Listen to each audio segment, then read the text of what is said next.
Shalom, Yasser. First and foremost, I'd like to give all glory, honor, and infinite praises to Yahweh, Bahashem, Yahweh Shai, Bahashem, Chachadash. Double honors to beloved elders and the apostles at Great Millstone that taught me this truth. While peace and salutations to all you hopeful elect Akim out there laboring that are pushing this word in truth and in sincerity. This is your brother Amar from the GMS Boise, Idaho camp. And I'm doing this lesson, based on this article headline that I have posted up on the video screen right now. This is a 40,000 acre AI data center just got approved in Utah. And at full build out, it will consume more than twice the power the entire state uses. And I would like to add to that, not to mention the water consumption that it's going to be necessary to run and cool those computer parts that are working at full speed. And this is a common occurrence that's going on in Babylon the Great. And I have to say, I work in commercial construction, let's just say that, and I personally have been a part of and building one of these data centers in the area that I am located at, for the company Meta, to be exact. And that's what's Facebook. So, because they have data centers popping up everywhere throughout the country. So I have seen the scale personally of how big these projects are. And I'm talking about the orientations just to go into the job site are 4, 5, 6 hours long in some cases. There's certain screenings and all types of, background checks and ID check-ins and all types of security clearances that you have to go through to get access to even work on building of these data centers. So when I saw this article, I actually know a few people and coworkers that have thought about actually relocating to Utah because of the high wages that they're paying the workers to work at these data center constructions. Because since it's going to be used for a state, because in the instance that I was under for building the data center that I was a part of building, what the city did to approve the data center is that Meta agreed to build a 100% for free a water processing facility for the near city that it was actually being built in, because certain towns and cities, they actually go after the smaller communities, the small rural communities that are on the outskirts, because they know that they don't have the money, the property tax to get a new facility that costs millions if not billions of dollars. And so and believe it or not, I was a part of the water treatment facility, because it was the same builder building both the data center and the water treatment facility that in my case was going on. So I'm just putting it out there that I have boots on the ground experience seeing these data centers firsthand, and the construction of what goes into the large scale building of these things. Not to mention there's huge water lines that go into these. I'm talking, you could drive a bus through these underground water lines that are supplying these facilities, because the water consumption to cool the computers is tremendous. And not to mention, Utah is a very desert, arid mountain region, so they don't have that much water. They're in an elevated platform. They're way above sea level. So their water is dependent solely on what's in their rivers and what falls from the sky. So this is a disaster waiting to happen. And this is why ultimately this whole land is going to be wiped clean, because of how much fucking filth Esau has put up. And again, I know I'm rambling, but this is all through the spirit, because this is relevant information. That the real reason why these AI data centers are popping up is because it's getting ready for the Charagma, the beast system, to be implemented. So I've said enough, and I want to get into these scriptures. This is Ezekiel 28:3. Behold, thou art wiser than Daniel. There is no secret that they can hide from thee. And that goes into his scientists, his experiments that he's done, his different technologies and patents that he's created all types of dissections and looking into every single aspect of nature, even on a microscopic level. This motherfucker, I remember in high school, they were talking about cutting the heads off of fluke worms because they knew that they would grow back on a microscopic level. How do you know that if you cut off this little worm, it's going to grow another head with the exact same genetic material that you cut the head off from? Because the head is also going to grow a new body.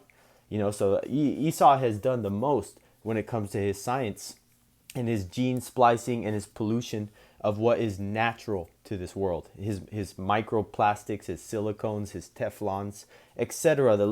His barium, his aluminum that he's spraying in the sky. So top to bottom, there is many reasons to be sighing and crying for all the abominations that are going on around you. So the fact that you have nothing to say, you don't know what to say in a video, there's so much that you can accuse this man of doing, and I just, through the spirit and power of Yahweh Bashmi Shai, saw this article, and brothers have been doing articles and news, in the news type things on these AI data centers. And it, like Elder Apostle Tahar says, all roads lead to the Charagma. This is Ezekiel 28:4. With thy wisdom and with thine understanding thou hast gotten thee riches, and hast gotten gold and silver into thy treasures. We know he got this land by taking it from the Gadites and the northern tribes, because he was able to perfect the sword. He had the Gatling gun. And more importantly, he had, Yahweh Bashmi Shai on his side to fulfill prophecy. Because this man, as wicked as he was, played his part in prophecy as being the wicked. And his understanding and his riches came ultimately when he became a superpower after World War II because of his technology of creating the atomic bomb and blowing up those fucking Ammonites out there. Ezekiel 28:5, by thy great wisdom and by thy traffic, because Esau is a consumer nation, the highest GDPs in the world, top 5, is always been Babylon the Great.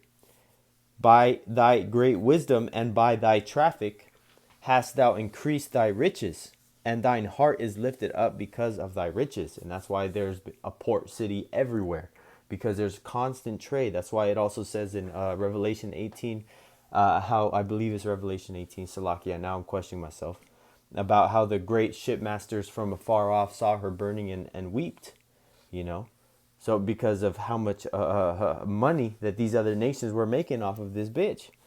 Verse 6, therefore thus saith the Lord Yahweh Bashmi Shai power, because thou hast set thine heart as the heart of the power. And that heart is to know all things. Like I went into talking about, he's experimenting, he's doing this study and this experiment, and he has this answer, and this is a fact, and he knows what this chemical does if you mix it with this chemical, and if you grind this rock down to a powder and you put it at 1500 degrees, but it has to be exactly at 1500 degrees, it'll come out crystal clear, all types of stuff. This man knows, wiser than Daniel. Verse 7, behold, therefore I will bring strangers upon thee, the terrible of the nations, and they shall draw their swords against the beauty of thy wisdom, and they shall defile thy brightness. And ultimately that's going to happen when these nations fire nuclear ICBMs on Babylon the Great. Verse 8, they shall bring thee down to the pit, which is the grave, or hell, or Hades. The pit, the grave, bring you to fucking hell. That's why the burning lake of fire is going to be right here in Babylon the Great. They shall bring thee down to the pit, and thou shalt die the deaths of them that are slain in the midst of the seas. Which means they're just cast over, man. There's no burial. They're just thrown in the water. Verse 9, wilt thou yet say before him that slayeth thee, I am God? I am a power. Were you going to say that you got power now? But thou shalt be a man and no God.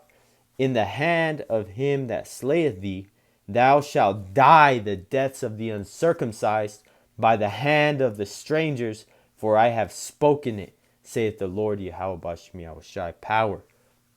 And we know that ultimately, this prophecy is going to happen. So I wanted to go into what the death of the uncircumcised means, in Ezekiel 28:10. This is the AI overview in Google. This is a shameful, dishonorable, and violent death experienced by someone cut off from Yahweh Bashim Yahushai's covenant and protection. It is a curse or judgment indicating that a person in this context, the proud king of Tyre, will die like a pagan outsider, denied the respectful burial and legacy afforded to God's people. Here's the breakdown to the meaning, etc. So the point being is that a shameful, dishonorable, and violent death experienced by someone cut off from God's covenant and protection, which we know Esau Edom sold his birthright. He's not going anywhere as it comes to salvation. And just because you look like an Edomite doesn't mean you are an Edomite. Your spirit is what is fully the deciding factor and the lineage of your father of if you are a Israelite or not. And this is the article right now. I wanted to go into it, but I'm just going to close it out there because the point is made. But if brothers wanted to screenshot this, I highly recommend, looking into it. This is just the details on that data center specifically. But we know that these data centers are nothing but the framework for the coming fourth industrial revolution, the technocracy, and the continue march towards Agenda 2030 and what we know as transhumanism, the merge of man and machine. So Lord willing, that this lesson was edifying unto the elect. Till next time, I would like to give all glory, honor, and infinite praises to Yahweh, Bahashim, Yahweh Shai, Bahashim Chachodash, and double honors again to the beloved elders and the apostles at Great Millstone that taught me this truth and everything I know. Wa, peace and salutations to all you hopeful elect Akim out there laboring that are pushing this word and this truth in sincerity, risking your life and your freedom and your livelihood, your family's livelihood to do so. To you, 1/3, the elect, the believers, I say shalom. Until next time, Lord willing, shalom.